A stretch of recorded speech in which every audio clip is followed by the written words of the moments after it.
آذان میں جب مؤذن کہتا ہے اشہد ان محمد رسول اللہ تو انگوٹھے چومنے چاہیے نہیں، مؤذن کا منہ چومنا چاہیے جہاں سے حضور کا نام نکلا ہے۔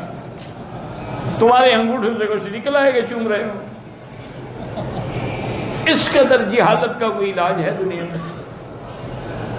پتہ نہیں کیسے کیسے لوگوں نے مسئلے گھڑ رہے۔ اچھا پھر نعوذ باللہ اپنے آپ کو سچا کرنے کے لیے کہتے ہیں حضرت ابو بکر نے انگوٹھے چومے تھے۔ اور خدا کے بندے، لاکھوں حضور کے صحابہ ہیں، کسی نے نہیں دیکھا۔ 1400 سال کے بعد تیرے مولوی نے دیکھ لیا کہ ابو بکر نے چومے تھے۔ جنازے کے بعد ہاتھ اٹھا کے جو دعا کرتے ہیں وہ خالص بدعت ہے۔ اصل دعا وہ ہے جو جنازے میں ہے، اللہم اغفر لحینا و میتنا، یہی دعا تو ہے۔ تمہیں اگر حضور کی دعا پہ اعتبار نہیں نا، ہمیں تیرے مولوی کی دعا پر بھی کوئی اعتبار